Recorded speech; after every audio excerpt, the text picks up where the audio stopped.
So I want to talk about this. This is a continuation, as you all know, as always. And here's the idea around this is I had a post during the week, about the reason people ask, do you take my insurance? The reason they lead with these types of questions. Do you take my insurance? Are you in network? What is the cost, right? These things have to do fully with the value equation. And I went through this a couple weeks ago about getting people what they value. So I want us to continue weaving this web and putting all this stuff in context of what it means to you in your practice, in your business every single day when you are trying to manage the patient life cycle. Because this all has to do with patient life cycle yet again. Let's start with this first. The value equation, just bear with me here. The value equation is quality over price. And all I want you to think about is quality is what you have to offer someone. Quality is what you decide you're going to offer to people. So if you're offering physical therapy to people, if you're offering commoditized type things like treatments, like dry needling, I don't know, anything else, even exercise. Even if you say, you're going to take them through exercises, you are commoditizing, just for the record, what you have to offer. So value equals quality over price. So what that should make everybody do is, I don't want to get hung up on the quality part. I want to get hung up on the price part, because that's where we're missing out mostly, right? And that's where people are like, well, we'll talk around the price. Well, we'll wait till they arrive. Well, we'll wait till after the end of the eval. And I'm like, man, that is one risky way to run a business. And don't forget, most of what I talk about here is risk mitigation, right? How do we increase the likelihood of arrival? How do we increase the likelihood of someone staying? Because remember, we control the process, not the outcome. So I want to get dialed in on the process and how do we mitigate risk as much as possible in this world that we're living in. The number one way to mitigate risk is make sure someone knows what they are paying for and how much they are paying. Right? As God is my witness, it comes down to that, people, right? What are they paying for and how much does it cost? Again, my favorite analogy, the grocery store. Everything has a price on it. You know what you're paying for it. And because it has a price, and because quality is what you get to decide, then you get to decide what you value, right? Why does someone buy $90 wine versus $10 wine? Why does someone buy, the box of granola? There's 30 boxes of granola on this cereal shelf. Why does one person buy the $8 box of granola and the other person buys the $3 box of granola? It's because it's what they value, and they both have space on the shelves and they both move. So we got to keep this in mind, right? Without these things, we cannot decide what we are going to value if we don't have all the parts of this equation. And again, I shared this a lot recently, and I don't want to delve too much on the equation part, but it is that simple. We have to fill the equation in with the quality and the price so that someone can decide if they value what we have to offer. We have to tell them the quality we can deliver, the what, and we have to tell them how much it costs, the price, so that they can decide what they value. And when someone calls you, by the way, it took me about 5 years to figure this one out. When someone calls you, because I started asking people, I got tired of people calling my clinic and saying, do you take my insurance? And I literally, after a few months, right, because I was answering all the incoming new patient calls for about a year. So roughly it's about 12 months worth of a journey for me in doing this. And after a few months of answering this question, do you take my insurance? How much does it cost? Are you in network? I started to say, why are people calling? They're picking up their phone, they're dialing a physical therapy office, and then they're asking, do you take my insurance? Really, the gut reaction to that is, and just bear with me on this, is, well, call your insurance company to find out, right, if they cover us. Or it's, look it up online or something. It's, why do you call a physical therapy office to find out your insurance coverage or if we take your insurance? Because what I found out was when I started asking people, so people would call and say, do you take my insurance? And I would say, you know what? I can answer this question for you if you will first answer a question for me. Why did you call us today? Now think about that for a second. That's what we're assuming, yet we never ask it. And I would get this pause every time. And I got all kinds of answers. But the point was they weren't calling a physical therapy office to find out about their insurance. They were calling their physical therapy office because they had some wants. They needed a solution to whatever it is they have, their low back pain, their shoulder pain, their knee pain, right? Rehab after surgery, whatever it was, they were calling because they had needs and wants related to a solution that we could maybe could or could not offer. Here's the kicker.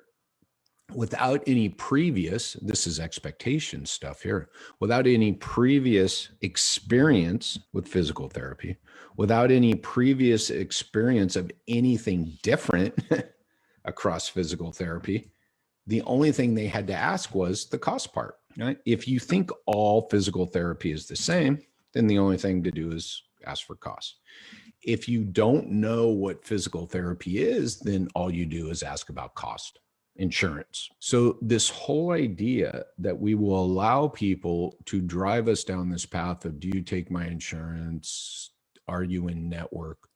What is your cost, without first having a value conversation, right? Is a path to churn and burn like most people do, is a path to drop-offs, is a path to, remember last week, low arrival rate. And that's part of that research that I've talked about with arrival rate. This fits right in, right?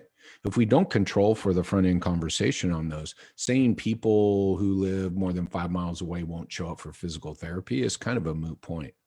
Saying that someone who's unemployed won't show up for physical therapy is kind of a false positive, shall we say. Again, my biggest takeaway on that research was look at it and nod your head and confirm, okay, these are people that aren't showing up. Cool. That's all I know. Now, how do I get them to show up? Well, I got to do this work that I'm talking about today. I've got to get people. I mean, my God, that the biggest thing that stuck out on that research was more than 5 miles away. You won't get in your car and drive 5 miles for your fucking health, right? And by the way, that's 100% on the provider's office and that office. By the way, I will be secret calling that clinic. That'll be a Facebook Live. I will secret call that clinic and I'll take it through the 10-point checklist. The 10-point checklist has everything you need to have a conversation around what is it you want from us. And therefore I can tell you what we can deliver and at what price. And then you can tell me if that's something you value, AKA, do you want to schedule and spend your money with us? And really the simplest way, and I've covered this here before, to figure out and give people something that they can fit into the value equation is to figure out the 4 W's, right? Courtesy of Mr. Marcos Lopez again. What do they want? What do they expect? Who are they seeing? And what will they get, right? All those things have value or quality. Let's say quality attached to them. All those have to do with the quality that you can deliver. Because remember, value is in the eye of the beholder. So when we say give people something they can value, you're really just telling them what you can do for them. And then they decide if they can value it. Yeah. Dude, by the end of this, value is going to be used about 300 times. Yet value is one of those terms that if we ask 300 people what value means, we'd get a bunch of different equations. So in order to have the same conversation, again, we need to understand that equation, and we need to understand that value is in the eye of the beholder. So it's not you're sharing your value, it's you're sharing what you can deliver. You're sharing the quality care, right, that you can deliver. You share what it is, the service, right, that you can deliver. And then someone else does, and the price. And the other side of that equation is they decide if that's something they value, AKA, will they part with their dollar to receive the quality you just described because it is something they value. And again, what do they want? If you can answer that at the end of the phone call, what do they expect? If you know that, who are they seeing and why? What will they get for their time, money, and energy? If you can answer those 4 questions, right? Why will they arrive? Then you will peg the most important W, why will they arrive? You know, Brian just typed in perception of value can be a managed conversation. And it's almost like Brian is a plant, because without pimping out my program, that's what I teach in the front desk training program, right? It's the 10-point checklist. So it is not a script. I like Brian's verbiage here. It's not a script, it's a managed conversation. And a managed conversation is something you are in control of. A managed conversation is something that's led by the AAA, which is acknowledge what you hear, ask permission-based questions, and allow them to tell their story. That is a managed conversation. And that is the structure and the template of the 10-point checklist. And that is the basis for what I use. It's kind of cool the way that 10-point checklist has come about. I use it for the training. I use it for grading calls. And then I train other people not only on how to use it to take a phone call, but how to use it to then self-evaluate their phone calls and evaluate other team members, all off that one checklist. And that is what I would call a managed conversation around value. Only way I can deliver a conversation where someone can decide if they value what I have to offer is to ask a lot of questions. And I have to ask them questions, again, related to what it is they want, what it is they expect, why and who they are seeing, and then telling them what they will get. And I like that, what they will get. And by the way, what they will get is only one answer. It has nothing to do with the treatments or the services. I've gone in before in the past on what it is people want, right? It's in the research, what people want from a healthcare provider. And so what they will get is that expertise of that healthcare provider. And so really what's going on the first phone call, I've gone back and forth on this and I've really settled into this, is the role of that first phone call is to set the provider up for success, right? So that the patient will arrive, pay, and stay. So really, the first phone call is about getting buy-in on arrival. And the beauty is if we're getting buy-in on arrival and we're working towards that direction with all those W's I just gave you, then we're also setting them up to pay and stay. So the trickle-down effect is pretty amazing on this approach of this. And I'll credit Brian on this and I'll write this down, this managed conversation. And a managed conversation is a conversation in which someone is asking a lot of questions. And I default to this frequently and it proves itself out pretty regularly. The person who's asking the most questions is in control of the conversation. The person who is speaking less is in control of the conversation. How's that one for you? So, I had trouble with that, for the love of God, right? So we got to be thinking of those things, more questions. And remember the AAA, acknowledge, right? Hi, my name is Brian. I have low back pain. I want to get scheduled for physical therapy. Acknowledge. Well, hello, Brian. In case you missed it, my name's Jerry. Thank you so much for calling us here at ABC Physiotherapy today. I'm so sorry to hear you have back pain, but yes, we can definitely help you. And I can help you get on the schedule. Acknowledge. I mean, now Brian's going, what just happened to me? Because remember, if Brian has never had physical therapy before, all his expectations are coming from other healthcare providers, other healthcare offices, shall we say.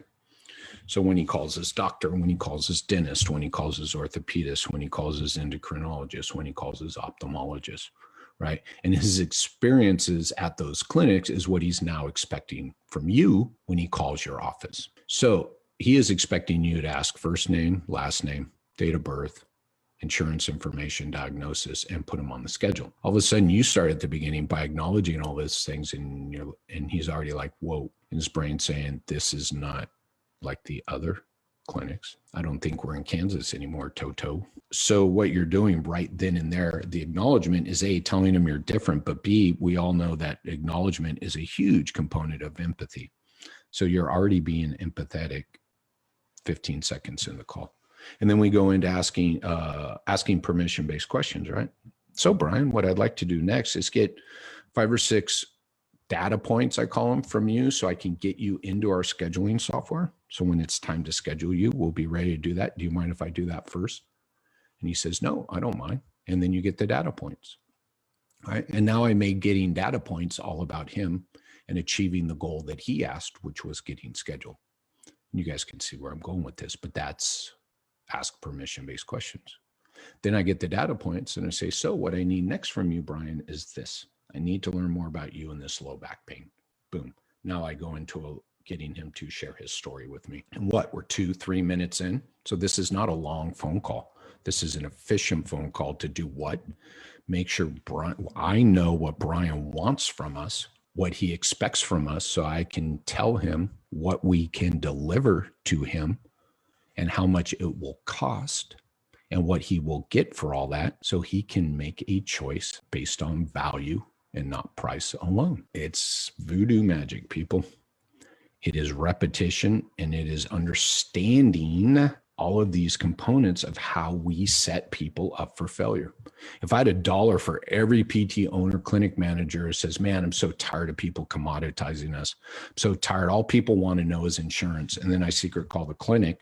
And the second or third question they ask me is, what insurance do I have? When I debrief with them, I say, you know what? You're commoditizing yourself. You brought up insurance before I did. I call clinics and say, and by the way, everybody always says, everybody calls and wants to know if we take their insurance. And then I listen to recorded calls and it's bullshit. It's bullshit. Everybody does not. And by the way, I've said this a couple times and went through this last week. If I polled 100 business owners or 100 front desk people and asked them, what call do you dread the most? They would tell me anyone that starts one of those three ways. Do you take my insurance? What's the cost? Are you in network? And I'd say, what's the easiest conversation you have? And they say, I like when people just call and say, I want to get scheduled for physical therapy. And I would challenge people that those are actually flip-flopped, because at least when someone calls and says, do you take my insurance? Are you in network? How much does it cost? You know right away, they have no fucking idea what they should value. Think about that for a second. That's actually a good thing, because when someone calls and says, I want to get scheduled for physical therapy, it lulls us all into a false sense of security. Great. I'll get them on the schedule. For what? Why will they arrive, right? And so we get them on the schedule. We schedule them for physical therapy at 10:30 on Thursday. We don't know what they want. We don't know what they expect. We don't tell them who they are seeing. And by the way, that happens all the time to me when I do secret callers. I have been told the name of my physical therapist probably 30% of all the calls I've ever made, and they don't know what they will get. And then boom, they don't arrive. And then we say, well, I knew that. I knew they weren't going to arrive. Why? I say, so did I, because they had nothing to value. But because of the way you've trained the front desk, they say, well, this insurance or that, or they live too far away or this or that. And it's like, but if you didn't take them through that same process, right? You control the process, not the outcome. So we got to have consistency in this process. And if you deliver this process 100% of the time, pay attention here. If you deliver this process 100% of the time, we're looking for about what? 75 to 80% success. But if you don't deliver the process 100% of the time and your success rate drops, it's not because of the patient, it's because you're not delivering the process. You got to be consistent and persistent with this process. Every single call needs to be managed the same way, regardless of how it starts. You need to get to that end question. You need to tell me, why will they arrive? And if you're working off the context of the 10-point checklist and figuring out what do they want, what do they expect, who are they seeing, and what will they get, then you'll pretty much be able to check all those boxes. And then at the end, you tell them price. They say, you know what, that'll work for me. Or they say, you know what, that won't work for me. You say, okay, let's rehash this conversation. And there's a way to manage that too. It's way easier to deal with price objections if you've figured out and shared with them everything they should value with your clinic. Way easier to deal with price objections if you've gone through this. If all you're selling is physical therapy, then you're right. It's difficult because they'll call the next place. Or if someone calls about dry needling and you have a conversation around dry needling and don't do those 4 W's, then yeah, it's going to be a commodity game. And they'll find a cheaper version of it. It's not a cost issue. It's not a cost issue. Oh, people don't arrive because they don't have insurance. There's a fuck of a lot of people out there paying out of pocket. And by the way, people with insurance with high deductibles are paying out of pocket. You owe it. Here's where we're going to end. You owe it to people to tell them what they will get from you for their dollar, because they're paying out of pocket for the premium, for the deductible, for whatever. And if you're going to suck up their time, money, and energy by getting them to come to your clinic, then you owe them this conversation and give them the opportunity to make a choice before they ever arrive on what they value. And if you understand this process and you have something in place like the 10-point checklist to get their wants, what they expect, who they are seeing, and so they know what they're getting. Alexis, what were you doing that you didn't get the 4 W's that I've said a couple times? All right, here we go. So let's start at the top, Alexis. Really, what we want to know is, why will they arrive? So you hang up the phone. I used to love sitting next to my friend S people and listening to one side of the conversation. There's a lot of value in this. And they'd hang up the phone and I'd look at my friend S and say, okay, why will they arrive? And why will they arrive? If they could answer these 4 W's, Alexis, then the likelihood of arrival was far greater than if not. We need to make sure we get what do they want from them, right? The need thing, when they pick up the phone and call physical therapy, the need has already been met, right? And the need can be delivered across multiple practice professionals, right? I have low back pain. I need a solution. I'm calling a physical therapist. Cool. Now I need to know, what do they want? What do they expect? Expectation. So what do they expect will get them better? What have they done in the past that made them better? What have they done in the past that made them worse? Who are they seeing? Meaning, have they been scheduled with the expert that can get them back to what they want to do, right? And that ties into, who are they seeing? The expert who has helped people just like them, who can help them get back to what they want. And then what will they get in that hour? And by the way, what they will get is pretty plain and simple. Is an expert who will give them a diagnosis or tell them what's wrong, and will give them a journey, a roadmap back to their wants, right? Their goals. That's what people are expecting. That's what we need to make sure they know they will get. So what do they want? What do they expect? And then you got to deliver, who are they seeing? And you got to make sure they know what they will get. Cool. This is a deep dive today. And remember, this all flows from the fact that we control the process, not the outcome. And in order to increase the likelihood of people arriving, paying, and staying, we must follow the process 100% of the time. We must be consistent and we must be persistent with it. Meaning, when people say no, no, no, right? Or yes, yes, yes, right? We must be patient. We must not be thinking about what we need to do next. We mustn't be, right, distracted by something else. And these are not long phone calls, people. I've been listening to these calls. I listened to some shitty ass calls that go 8-10 minutes where none of this occurs. And I'm like, these phone calls don't have to be longer. They have to be more efficient. And by the way, if you're practicing the AAA and you're acknowledging and asking permission-based question, and someone says, do you take my insurance? And you say, yeah, I can get you that, but can you answer a question for me first about what it is you want from us? And they say, no, just want to know if you take up my insurance. And then I give them an answer. Then I ask them again, can I get what they want? And they say, no. Then the phone call's over. And by the way, I gave them everything they wanted, and I was in control the whole time. The consistency of the process is for the efficiency, and you will get better and better the more you do it this way. I posted yesterday, the total time of a phone call has zero correlation to people arriving, paying, and staying. What correlates to people arriving, paying, and staying is following the 10-point checklist. And did you get all the W's checked off? And being consistent with the process. I work with a clinic that gets a lot of fax referrals. So they have a lot of this. So most of their phone call is clarifying these things. They're on and off the phone in 3 or 4 minutes. And I used to think there's no way they could do that. But guess what? They do it, and they do it well, because they have most of the W's. And so all they have to do is clarify with people. And so before they even call them, they filled in part of the 10-point checklist, right? And then they do the outbound call, get them on the phone, they clarify some things, they fill in some of the other boxes, they get them on the schedule, they make sure they know their cost, and they're done. All right. This is about efficiency. This is about consistency. This is about persistency. This whole cost issue thing has to go away and allow people to make a decision based on value, right? Tell you, for what you told me I would get, that's too expensive. Cool. Let's have a conversation around that. How much does it cost for physical therapy, right? I tell people all the time, I love when the owners say, I wouldn't pay $150 for physical therapy. I say, neither would I. So why the fuck are you scheduling people for physical therapy? And it happens every day. Think about that for a second. I wouldn't pay for physical therapy. And I'm like, neither would I. Would you call a physical therapy office and allow them to put you on the schedule at 10:30 with a physical therapist for your low back pain without telling you the price? Nope.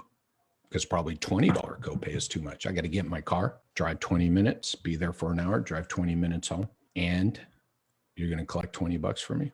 Time, money, and energy? No, I got to let them know a lot more. Yeah. You know what, David, real quick, I'm looking through the comments here. David, you know, because this has to continue on to the providers, right? So this information, let me just connect the dots and then we'll be done if you guys really want to see the magic work. So this information collected, when all the W's are collected, it must be passed on. So if Alexis has someone answering her phone and she trains them on this and they do a good job, Alexis has to have this information before she walks in the room to see the patient, because now Alexis gets to walk in the room and just repeat, confirm, empathize, right? Acknowledge a lot of this and just keep the conversation going, right? Remember, this is about trust. This is about managing and setting expectations, right? Not only on the first phone call, but in the evaluation, in the assessment, in the first visit, right? So that we will get them to arrive, pay, and stay. And then there, you know, I love the arrive, pay, and stay thing because they're making the choice. Remember, you control the process, not the outcome. They are making the choice. That's the beauty of this. It's too expensive. Well, okay, let's talk about, right? If you're hearing it's too expensive, then you got to talk about some solutions to help people. So yeah, this is good stuff. I really love these conversations. And this is really what it's about, you know, and the arrival research. Let's not get stuck in this place of going, that's what I expected. Sorry, back up. We can look at that and go, well, that's what I expected because people aren't shared the value of why they should arrive. That should be your takeaway from the arrival research. I wouldn't drive. Would you drive greater than 5 miles for fucking physical therapy at 10:30 on Thursday for a $50 copay? I wouldn't. Would you drive 5 miles to see Dr. Jane Doe, who's helped a lot of people with low back pain get back to CrossFit and get rid of their morning pain for $50? I'm going to argue you just might, right? It's that fucking simple, people. This is simple. It's not easy. It's simple because you got to get dialed in on the process. You got to figure out, right, how to have this conversation. You got to listen. That's a big thing that's missing from all these phone calls. God, the number of times I've asked my name, I've asked the diagnosis multiple times. It's like, just if everybody just backs up, the acknowledge part at the beginning is to get the team in the moment so they can listen better, because you can't get through these W's without listening. All right. If you want that 10-point checklist, comment below. I give it out just about every one, but I'm happy to give it out because I want you guys to be successful. I want you guys to start helping more people in your community who want your help. And I guarantee you, you are hanging up on people and people are hanging up on you that would stay if you took them through this process. I guarantee it with 100% certainty. So if you want the 10-point checklist, just type it in down below. I'll share it with you. And there's zero obligation. It's sitting on my desktop. I just put it in the messenger for you and you can have it. And then you use it, get your front desk to start getting those 4 W's. All right. Appreciate your time today. And I hope you see some value in this and you or your team starts initiating this today, because hell, it's only 7:30 on the West Coast. So if your phone starts ringing at 8, you better get some more people scheduled today who will arrive, pay, and stay. Better for them, better for you. Cheers all.